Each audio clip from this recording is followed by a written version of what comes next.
Hello students, YouTube channel साधना में आप सबका स्वागत है। बच्चों, साधना चैनल आपको हमेशा फ्री और क्वालिटी कंटेंट प्रोवाइड करता है। आप किसी भी वीडियो को जितनी बार चाहें उतनी बार देख सकते हैं। आपसे किसी भी प्रकार का कोई शुल्क नहीं लिया जाता है। जिस समय चाहें उस समय देख सकते हैं। जितनी बार चाहें उतनी बार आप देख सकते हैं। यदि आपके पास स्टडी मटेरियल अच्छा होगा, क्वालिटी वाला होगा, तो आपकी पढ़ने में रुचि जागृत होगी। और जब पढ़ने में किसी चीज़ में रुचि जागृत होती है तो हम उसमें रुचि लेकर जब पढ़ते हैं तो परीक्षा में अच्छा प्रदर्शन करते हैं, अच्छे अंक प्राप्त करते हैं, जिससे हमारा भविष्य भी उज्जवल होता है। तो बच्चों, आप इन वीडियो को बार बार अच्छी प्रकार से देखें, सुने और समझें, जिससे आप अपने जीवन में अच्छा कर सकें। तो आज हम आपकी क्षितिज पुस्तक के पाठ 1 सूरदास के पद के महत्वपूर्ण प्रश्न आपके सामने स्पष्ट कर रहे हैं। जो प्रश्न 2-2 नंबर के आपकी परीक्षा में आते हैं, तो किस तरह के प्रश्न आपकी परीक्षा में आते हैं, उसी से संबंधित प्रश्न आपके सामने प्रस्तुत किए गए हैं। प्रथम प्रश्न आपका है, वह कौन से कार्य हैं जिनको न करने से उद्धव सुखी हैं। कि बच्चों, कभी ऐसा होता है कि हम कोई ऐसे कार्य करें कि जिससे हम सुखी रहें। सुखी और दुखी दो चीजें हैं, जबकि इन पदों में गोपियों को दुखी दिखाया गया है और उद्धव को सुखी दिखाया गया है। तो उनके सुखी होने का क्या कारण है, वो इसमें बताया गया है कि प्रेम की नदी में पांव ना डुबोने से। प्रेम कौन सा? श्री कृष्ण की। श्री कृष्ण की प्रेम रूपी नदी में उन्होंने कभी अपना पांव नहीं डुबोया, यानी कि श्री कृष्ण के समीप रहने के बावजूद भी उनके मन में श्री कृष्ण के प्रति कभी कोई प्रेम भाव उत्पन्न नहीं हुआ और ना ही किसी के प्रति मन में अनुरक्ति उनके मन में हुई, जिसके कारण वे सुखी हैं। क्योंकि यदि कोई व्यक्ति किसी से प्रेम करता है, लेकिन जिससे हम प्रेम कर रहे हैं वह हमें अनदेखा कर रहा है, हमारी ओर ध्यान नहीं दे रहा है, तो हम उससे दुखी हो जाते हैं। लेकिन जब उद्धव ने किसी से प्रेम ही नहीं किया, तो प्रेम के बिना क्या पीड़ा होती है, क्या दुख होता है, उसका आभास उन्हें कभी होता नहीं है। इसीलिए वे अपने जीवन में सुखी हैं। तो स्पष्ट है बच्चों आपका अर्थ इसका, कि प्रेम की नदी में पांव न डुबोने से और किसी के प्रति मन में अनुरक्ति न होने से उद्धव सुखी हैं। यह कथन वास्तव में उद्धव के ऊपर गोपियों ने व्यंग रूप में कहा है। दूसरा प्रश्न है आपका, गोपियों ने स्वयं को अबला और भोली क्यों कहा है। आपके प्रथम पद की ही अंतिम पंक्ति में है कि गोपियों ने स्वयं को अबला और भोली क्यों कहा है। आपका उत्तर है, गोपियों ने स्वयं को अबला और भोली इसलिए कहा है क्योंकि वे उद्धव के भांति ज्ञानी नहीं है, इसलिए बिना सोचे समझे कृष्ण के प्रेम में मग्न हो गए। क्यों? क्योंकि उन्होंने कहा कि यदि हम समझदार होती, उद्धव के समान हमारे अंदर ज्ञान होता, तो हम श्री कृष्ण से प्रेम नहीं करते। लेकिन हम उद्धव के समान ज्ञानी नहीं है, इसलिए बिना सोचे समझे कृष्ण के प्रेम के प्रति आसक्त होने के कारण उनके प्रेम में निमग्न हो गई, उनके मन में डूब गई, इसलिए उन्होंने स्वयं को अबला और भोली कहा है। तीसरा है, गोपियों पर उद्धव के योग ज्ञान का क्या प्रभाव पड़ा। उद्धव के योग ज्ञान का संदेश सुनकर लोक मर्यादा के कारण जो गोपियां अब तक धैर्य पूर्वक विरह की पीड़ा को झेल रही थी, अब उनका धैर्य टूटता जा रहा था। कि अभी तक लोक मर्यादा के कारण वे अपनी विरह की पीड़ा को, अपने प्रेम को समाज के सामने नहीं बता पा रही थी। लेकिन जब श्री कृष्ण ने उद्धव के माध्यम से उनके पास योग ज्ञान का संदेश भेजा, तो वे अपनी लोक मर्यादा को तोड़कर अब अपने धैर्य को खोती चली जा रही थी। अब वे और धैर्य करने में समर्थ नहीं थी। नेक्स्ट है आपका, गोपियां योग साधना के विषय में कैसे विचार रखती हैं। कि कृष्ण ने उद्धव के माध्यम से जो योग ज्ञान का संदेश गोपियों के पास भेजा, तो उस योग ज्ञान के संदेश को सुनकर गोपियों पर क्या प्रभाव पड़ा। गोपियां योग साधना को कड़वी ककड़ी के समान कटु, कटु का मतलब होता है कड़वी, कि जैसे ककड़ी कड़वी होती है, अच्छी नहीं लगती, अरुचिकर होती है, यदि कड़वी ककड़ी को खा लिया जाए वह जीभ का स्वाद खराब कर देती है। तो इसीलिए योग ज्ञान का संदेश उन्हें कड़वी ककड़ी के समान कटु और व्याधि, व्याधि कहते बीमारी या रोगी की तरह मानती हैं, जिसे उन्होंने अपने जीवन में ना कभी देखा और ना ही कभी अनुभव किया है।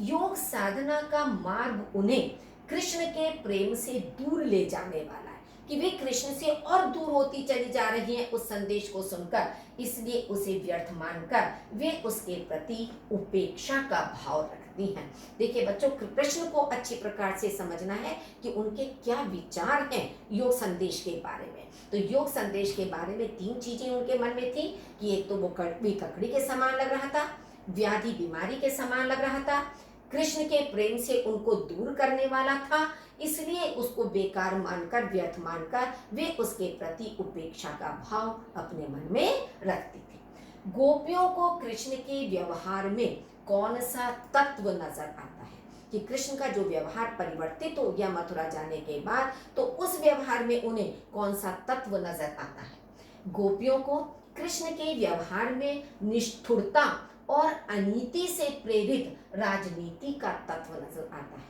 क्योंकि कृष्ण अब गोपियों के प्रति निष्ठुर हो गए, कठोर स्वभाव वाले हो गए हैं।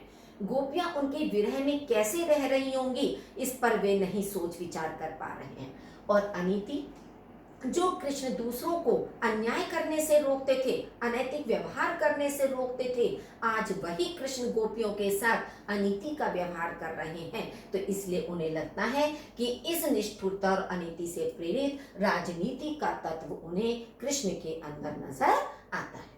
कवि सूर की लोक धर्मिता का पता कैसे चलता है, कि कवि सूर जिन्होंने ये पद लिखे हैं वे किस तरह से लोक धर्मी थे, कि संसार के कल्याण के विषय में सोचते थे, यह बात हमें इन पदों में किस रूप से पता चलती है। जब गोपियां उद्धव को समझाती हैं कि प्रजा का हित करना ही सच्चा राजधर्म है, तब इस कथन से सूर की लोक धर्मिता का पता चलता है, कि सूर समाज के, प्रजा के कल्याण के विषय में सोचते हैं, उनके हित के विषय में सोचते हैं। जब उन्होंने गोपियों के माध्यम से उद्धव से यह बात कहलवाई कि राजा का कर्तव्य प्रजा का हित करना है, तो इस पंक्ति से ही हमें स्पष्ट हो जाता है कि सूर समाज के हित के विषय में सोचते हैं। गोपियां हारिल की लकड़ी किसे कहती हैं और क्यों? हारिल एक पक्षी होता है, तो पक्षी की लकड़ी किसे कहती हैं, क्यों? आप देखिए, गोपियां हारिल की लकड़ी श्री कृष्ण को कहती हैं, कि हारिल पक्षी जो अपने पंजों में लकड़ी को दबाए रहता है, वो कौन है लकड़ी? श्री कृष्ण है। इसका कारण यह है कि जिस प्रकार हारिल पक्षी अपने पंजे में सदैव एक लकड़ी दबाए रहता है और उसी को आधार बनाकर उड़ता फिरता रहता है, उसी प्रकार गोपियों ने भी विश्वास एवं दृढ़ता के साथ श्री कृष्ण को अपने हृदय में धारण कर रखा है। वे अपने जीवन के आधार श्री कृष्ण को किसी भी स्थिति में नहीं छोड़ना चाहते हैं।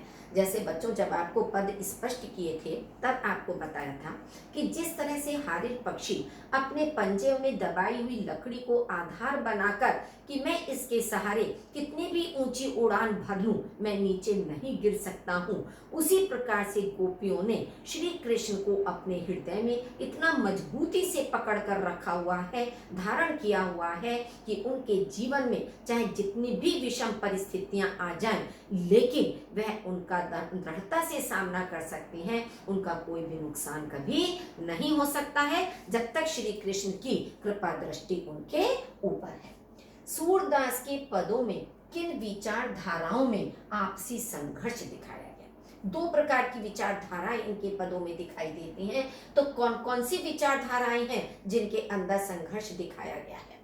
इन पदों में प्रेम भक्ति मार्ग और योग मार्ग के बीच संघर्ष दिखाया गया। प्रेम भक्ति मार्ग किसका है? गोपियों का। और योग मार्ग किसका है? उद्धव का। तो इन दोनों के बीच में ही संघर्ष दिखाया गया है। गोपियां प्रेम मार्ग की अनुगामिनी हैं, यानी उसका अनुसरण करने वाली हैं। वे अपने आराध्य कृष्ण से गहरा प्रेम करती हैं।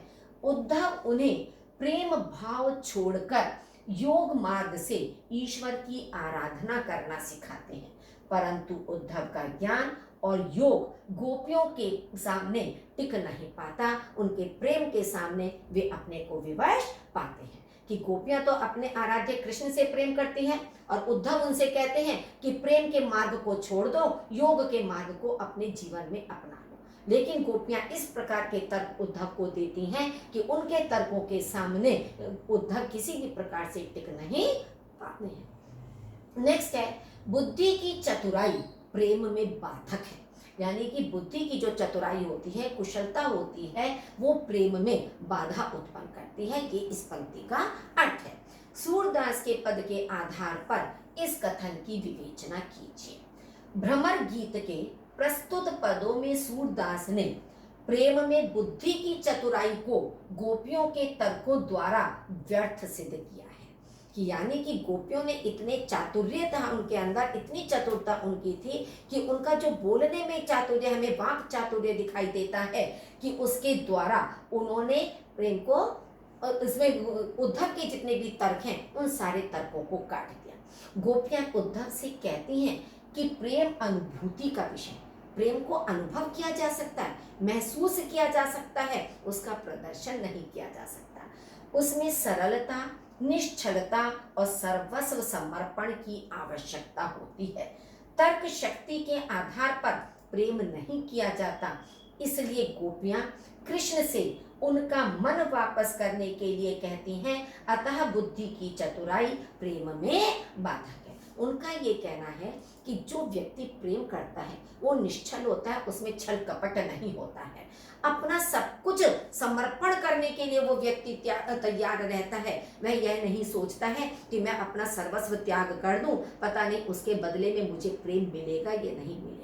तो इस तरह से सर्वस्व समर्पण करने की भावना, छल कपट से रहित की भावना प्रेम में होती है, और प्रेम को केवल महसूस और अनुभव किया जा सकता है, उसको प्रकट नहीं किया जा सकता है। नेक्स्ट है, उद्धव तुम हो अति बड़भागी पद के आधार पर स्पष्ट कीजिए कि गोपियां स्वयं को उद्धव से किस रूप में अलग मानती हैं।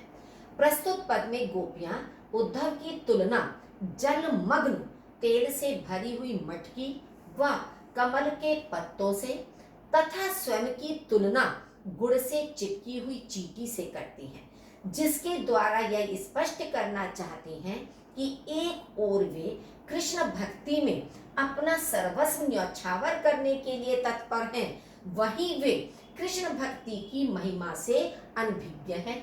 इसी आधार पर वे स्वयं को उद्धव से अलग मानती हैं। अब इसमें देखिए दो चीजें आई हैं। पहले तो आप देखिए उद्धव को जलमग्न तेल से भरी मटकी और कमल के पत्तों की से तुलना की गई है कि जिस तरह से अगर जल में मटकी को डुबोया जाए तेल की, तो उस पर पानी का कोई प्रभाव नहीं पड़ता। उसी तरह से कमल का पत्ता पानी में रहता है लेकिन फिर भी वह पानी का स्पर्श नहीं करता, पानी का उस पर प्रभाव नहीं पड़ता। यानी कि कृष्ण के समीप रहने पर भी उद्धव पर कृष्ण के प्रेम का कोई प्रभाव नहीं पड़ता। और वे अपनी तुलना किससे करती हैं? गुड़ से चिपकी हुई चींटी से। जिस तरह से चींटी गुड़ के प्रति जब आसक्त होती है, वह उसके पास जाती है तो वह गुड़ से इस प्रकार चिपक जाती है कि वह अपना सब कुछ उस पर न्यौछावर कर देती है, स्वयं को उससे अलग नहीं कर पाती है। जिसके द्वारा यह स्पष्ट है कि वे कृष्ण भक्ति में अपना सर्वस्व न्यौछावर करने के लिए तैयार हैं। किसके समान? चींटी के समान। वे कृष्ण की भक्ति की महिमा से अनभिज्ञ। अनभिज्ञ कौन है? उद्धव। उद्धव कृष्ण की भक्ति की महिमा से अनभिज्ञ हैं। इसी आधार पर वे स्वयं को उद्धव से अलग मानते हैं। नेक्स्ट है, उद्धव और गोपियों में किसके जीवन को भाग्यशाली कहा जा सकता है? कि उद्धव का जीवन भाग्यशाली है या गोपियों का जीवन भाग्यशाली है, किसे कहा जा सकता है? अपने विचार प्रकट कीजिए। आनंद और सुख की साक्षात प्रतिमूर्ति, प्रेम के आदर्श रूप श्री कृष्ण के समीप रहते हुए उनसे दूर रहे। कौन दूर रहे? उद्धव। इससे बढ़कर उद्धव के लिए क्या दुर्भाग्य हो सकता है? मतलब उस व्यक्ति का जो जीवन है वो दुर्भाग्यपूर्ण होता है जो ऐसे व्यक्ति जो कि आनंद और सुख को देने वाले हैं, उनकी साक्षात मूर्ति उनके सामने है, जो प्रेम का आदर्श रूप है, तब भी उनका कोई प्रभाव जिस पर नहीं पड़े, इसका मतलब है व्यक्ति दुर्भाग्यपूर्ण है। अब दूसरा देखिए, दूसरी ओर जब तक श्री कृष्ण गोपियों के समीप रहे तब तक दर्शन के सुख के साथ साथ प्रेम के आनंद सागर में गोपियां डूबी रही। जब श्री कृष्ण दूर मथुरा चले गए तो अपनी विरह वेदना को सहन करती हुई स्मृतियों के सहारे जीवन को सार्थक करती रही। उनके जीवन की सार्थकता किसी भी प्रकार कृष्ण से संबंध बनाए रखने में थी। इस तरह गोपियों का जीवन भाग्यशाली। तो इसलिए हम इन दोनों के आधार पर गोपियों के जीवन को भाग्यशाली कहेंगे, ना कि उद्धव के जीवन को। नेक्स्ट है, उद्धव गोपियों की मनोदशा को क्यों नहीं समझ सके, कि गोपियों की जो मनोदशा उस समय हो रही थी, जिस समय उद्धव कृष्ण का योग ज्ञान का संदेश लेकर आए, तो वह उनकी मनोदशा को क्यों नहीं समझ सके। उद्धव पर योग ज्ञान का जुनून सवार था, क्योंकि योग ज्ञान के वे ज्ञाता थे, तो इसलिए उसका जुनून जब उन पर सवार था, ज्ञान के दर्प में, दर्प कहते हैं अहंकार, घमंड, ज्ञान के दर्प में उन्होंने गोपियों के आदर्श प्रेम को समझने का प्रयास भी नहीं किया। साथ ही ज्ञान मार्ग पर चलने वाले उद्धव प्रेम के उदात्त स्वरूप से परिचित नहीं थे। इस अनभिज्ञता और दर्प के कारण वे गोपियों की मनोदशा को समझ नहीं सके कि प्रेम के बिना किस तरह की विरह वेदना होती है, किस तरह का पीड़ित जीवन व्यतीत करना पड़ता है। इस मनोदशा को वे नहीं समझ पा रहे थे। क्यों? क्योंकि एक तो वे योग ज्ञान के ज्ञाता थे और प्रेम का जो उदात्त रूप होता है वह उससे भली भांति परिचित नहीं थे। इसलिए गोपियों की मनोदशा समझने में वे असमर्थ थे। सूरदास के भ्रमर गीत का उद्देश्य स्पष्ट कीजिए। इसका उद्देश्य क्या? भ्रमर गीत के अंतर्गत गोपियां प्रेम में निमग्न भक्ति की प्रतीक है, कि प्रेम में निमग्न वे श्री कृष्ण की भक्ति करने वाली हैं, उसकी प्रतीक है, जो मनुष्य रूप में साकार भगवान कृष्ण के प्रति पूरी तरह से समर्पित है। सूरदास ने उद्धव की निर्गुण भक्ति पर गोपियों की सगुण भक्ति की विजय को प्रतिबिंबित करने के लिए निर्गुण भक्ति की अपेक्षा सगुण भक्ति को श्रेष्ठ बताने के लिए ही भ्रमर गीत की रचना की थी। अब इसमें देखिए दोनों चीजें बताई हैं, एक तरफ निर्गुण भक्ति भी दिखाई है और एक तरफ सगुण भक्ति भी दिखाई है। तो जो गोपियां थी वो भगवान श्री कृष्ण के साकार जो रूप है उनका, उसके प्रति समर्पित थी, और जबकि उद्धव निर्गुण भक्ति का था। तो इसलिए सगुण भक्ति की विजय को दिखाने के लिए ही, कि किस तरह से निर्गुण भक्ति पर वह हावी होती है, ये दिखाने के लिए ही उन्होंने भ्रमर गीत की रचना की थी। यही भ्रमर गीत का उद्देश्य है। नेक्स्ट है आपका, सूरदास की काव्य भाषा की प्रमुख विशेषताएं बताइए। ये प्रश्न बच्चों कई बार परीक्षा में आता है कि उसमें चाहे आपसे दो विशेषताएं पूछ ली जाए कि उनकी काव्य भाषा की दो विशेषताएं बताइए, लेकिन फिर भी हमने चार विशेषताएं आपके सामने बताई हैं। अगर दो आती हैं तो आप दो लिख सकते हो, या इस तरह से प्रश्न आता है तो आप चारों भी लिख सकते हो उसमें।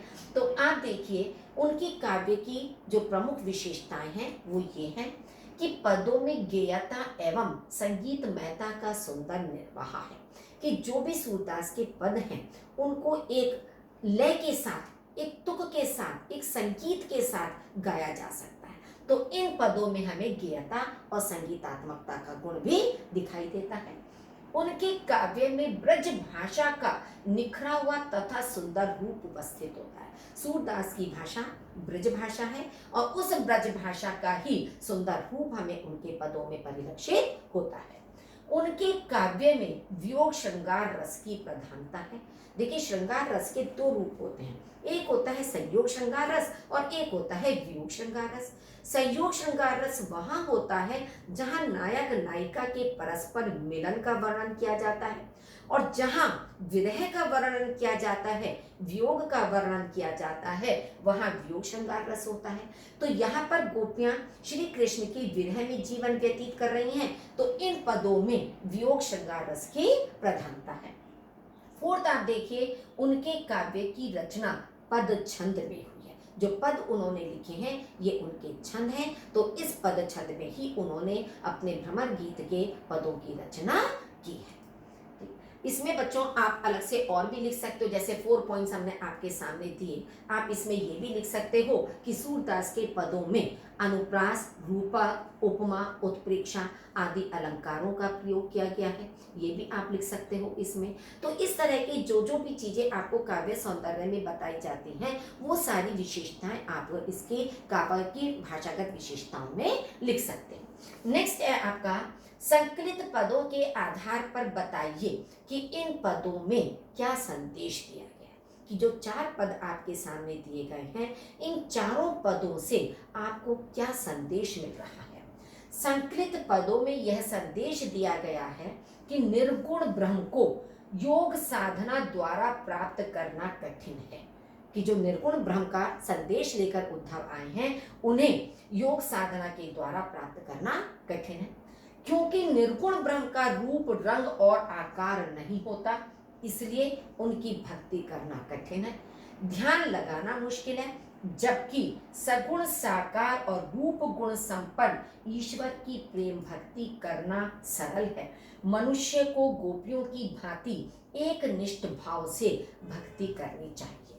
ये बच्चों आपको मालूम है कि सगुण भक्ति और निर्गुण भक्ति 2 चीजें होती हैं। जैसे कबीरदास ने भी निर्गुण भक्ति को अपनाया, इसी तरह से उद्धव जो हैं वे भी निर्गुण भक्ति को अपनाने वाले हैं, योग ज्ञान को देने वाले हैं, क्योंकि उनको लगता है कि ईश्वर का कोई रूप आकार नहीं है, बिना रूप आकार के। लेकिन जिस चीज का कोई रूप आकार हमारी आंखों के सामने नहीं है तो हम किसको साक्षात मानकर, किसको आधार मानकर भक्ति करें, कैसे हम पूजा कर सकते हैं। तो वह योग साधना करना हर मनुष्य के लिए मुश्किल होता है।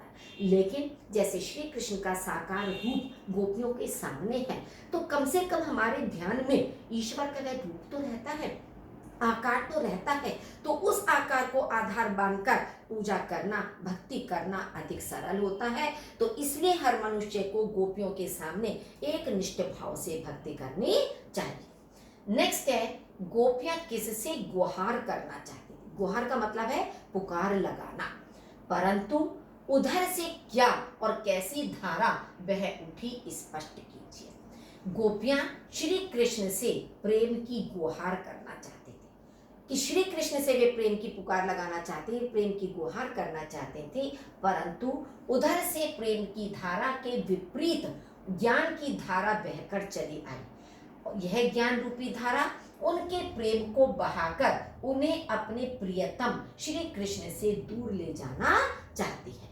कि मतलब उन्हें गोपियों को ये लगता था कि जब भी अगर उनके ऊपर कोई संकट आएगा, कोई परेशानी आएगी, तो वे अपनी रक्षा के लिए श्री कृष्ण को पुकार सकती हैं और श्री कृष्ण आकर उनकी समस्याओं का समाधान कर देंगी। लेकिन श्री कृष्ण ने ही उनसे दूर जाकर, मथुरा जाकर प्रेम की धारा के विपरीत ज्ञान की धारा उनकी ओर प्रवाहित करती, उनकी ओर से वे धारा बहकर आने लगी। और यह ज्ञान रूपी धारा, ज्ञान कौन सा? योग ज्ञान। योग ज्ञान रूपी जो धारा है वो उनके प्रेम को बहाकर श्री कृष्ण से दूर ले जाने वाली थी। गोपियों द्वारा उद्धव को उल्हाना क्यों दिया गया? मतलब गोपियों ने उद्धव को क्यों उल्हाना दिया? क्या उद्धव का कोई दोष था जो उन्हें अनेक प्रकार की बातें सुननी पड़ी?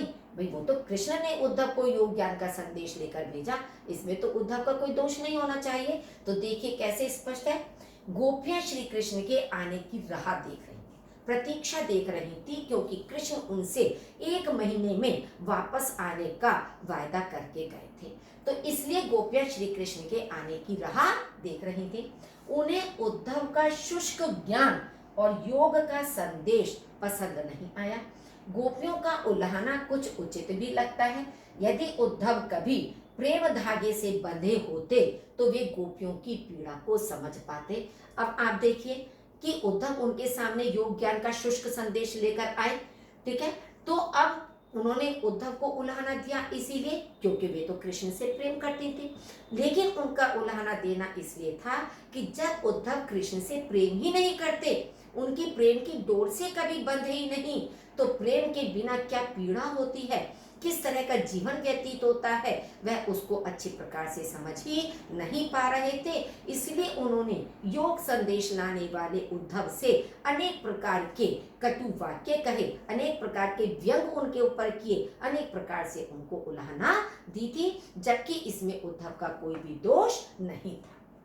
नेक्स्ट है आपका श्री कृष्ण के प्रति, ये उसी का उत्तर है, श्री कृष्ण के प्रति गोपियों के प्यार की गहराई को न समझ पाने के कारण ही उद्धव को अनेक जली कटी बातें गोपियों की सुनने के लिए मिली थी। नेक्स्ट है आपका प्रश्न, गोपियों ने ऐसा क्यों समझ लिया कि श्री कृष्ण ने राजनीति की शिक्षा प्राप्त करनी है। जैसे गोपियां कहती हैं कि हमें ऐसा लगता है कि अब श्री कृष्ण ने राजनीति पढ़ ली है, तो ऐसा उन्होंने क्यों समझा। श्री कृष्ण ने राजनीति की शिक्षा प्राप्त कर ली है, गोपियों ने यह इसलिए समझा क्योंकि वह राजनीति के क्षेत्र में अपनाई जाने वाली कुटिलता और छलपूर्ण चालें गोपियों के साथ चलने लगे हैं। उन्होंने अपने स्वार्थ के लिए गोपियों का सुख चैन छीन लिया है और उन्हें दुख पहुंचाने का प्रयास किया है। उद्धव को योग ज्ञान का संदेश देकर भेजना भी उनकी ऐसी ही छलपूर्ण नीति होती है।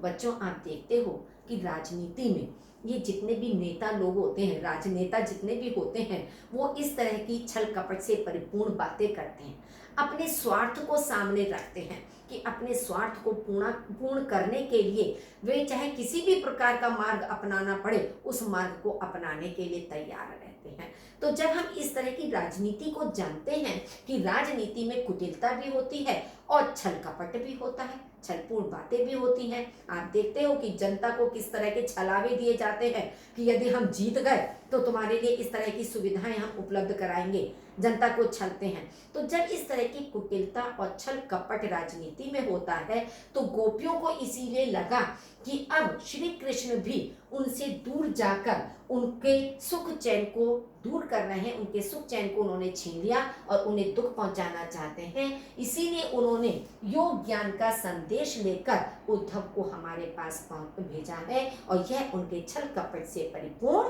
व्यवहार है। भोली भाली गोपियों और चींटियों में क्या समानता दर्शाई गई है कि एक तरफ तो भोली भाली गोपियां हैं और दूसरी तरफ चींटियां हैं, दोनों में क्या समानता है। भोली भाली गोपियां अपने प्रिय कृष्ण के रूप माधुर्य पर मोहित होकर उनके प्रेम में इतना लीन हो गई हैं कि अब कभी भी उनसे विमुख नहीं हो सकती। विमुख का मतलब अलग नहीं हो सकती। उनकी दशा उन चींटियों के समान, सॉरी बच्चों ये चोटियों शब्द नहीं है, चींटियों शब्द है, इसको ध्यान रखना, ये मिस्टेक है। चींटियों के समान हो गई है जो गुड़ पर आसक्त होकर उससे चिपट जाती है और स्वयं को कभी भी मुक्त नहीं कर पाती, वहीं अपने प्राण त्याग देती है। आप देखिए कि जब चींटी गुड़ से चिपक जाती है तो वह उससे स्वयं को अलग करने में असमर्थ रहती है, वह उस पर ही अपना जीवन न्यौछावर कर देती है, अर्थात उससे चिपकी चिपकी ही समाप्त हो जाती है, मर जाती है। उसी तरह से गोपियों ने श्री कृष्ण के जब रूप सौंदर्य को देखा तो उनके रूप सौंदर्य से आकर्षित होकर, उससे प्रभावित होकर उन्होंने अपना सर्वस्व उन पर न्यौछावर कर दिया। अब वे उनसे अलग रहने में असमर्थ हैं, उनसे अपने को अलग नहीं कर पा रही हैं। तो इसलिए भोली भाली गोपियों और चींटियों में समानता दिखाई देती है। नेक्स्ट है आपका, विरह रूपी अग्नि के दहक उठने का क्या कारण कविता में बताया गया है। दहक उठने का मतलब है और अधिक तेज हो जाना, प्रचंड हो जाना, उसका क्या कारण इसमें बताया गया है। गोपियां कृष्ण के वियोग रूपी अग्नि में पहले से ही जल रही थी, मतलब जो वियोग है वो अग्नि के समान था, विरह था, तो वियोग रूपी अग्नि में पहले से ही जल रही थी। उन्हें यह आशा थी कि कृष्ण उनसे मिलने आएंगे, परंतु कृष्ण ने उन्हें समझाने के लिए उद्धव को भेज दिया। जब उद्धव उन्हें योग का संदेश सुनाने लगे तब उनका विरह आकुल यानी विरह से व्याकुल हृदय कृष्ण से मिलने के लिए और भी व्यग्र हो उठा। व्यग्र का मतलब बेचैन हो उठा और विरह रूपी अग्नि प्रबल होकर दहक उठी। कि वे उनके विरह में तो जीवन व्यतीत कर रही थी, लेकिन फिर भी वे इस धैर्य के साथ व्यतीत कर रही थी कि एक ना एक दिन श्री कृष्ण उनके पास वापस आएंगे और उनकी विरह पीड़ा को दूर कर देंगे। लेकिन श्री कृष्ण ने स्वयं न आकर अपने मित्र उद्धव को उनके पास योग ज्ञान का संदेश लेकर भेज दिया। तो जैसे ही उद्धव उन्हें योग ज्ञान का संदेश सुनाने लगे, तब उनका विरह से व्याकुल जो हृदय है वह श्री कृष्ण से मिलने के लिए और भी अधिक तेजी से बेचैन होने लगा, और उनकी जो विरह रूपी अग्नि है वो और तेजी से प्रज्वलित होने लगी और तेजी से बढ़ने लगी। तो बच्चों, आपको ये सारे प्रश्न अच्छी तरह से स्पष्ट हो गए होंगे। बार बार आप उन्हें सुनकर कर सकते हैं। इसी से संबंधित प्रश्न आपकी परीक्षा में आते हैं। मुझे लगता है कि शायद इसमें से अधिकांश प्रश्न आपको परीक्षा में मिल भी जाएंगे, क्योंकि ये बहुत महत्वपूर्ण प्रश्न आपके लिए तैयार किए गए हैं। इसके बावजूद भी यदि आपको कहीं कोई चीज समझ में नहीं आ रही है, कोई भी समस्या आपको इस पाठ में आ रही है, तो आप कमेंट बॉक्स में लिख सकते हैं, ताकि आपकी समस्या का समाधान किया जा सके। और यदि अभी तक आपने मेरे चैनल को सब्सक्राइब नहीं किया है, तो कृपया इसको जल्दी से सब्सक्राइब कर दीजिए और अपने अधिक से अधिक साथियों को इस लिंक को शेयर कर दीजिए, ताकि बाकी विद्यार्थियों को भी इसका अधिक लाभ प्राप्त हो सके। धन्यवाद।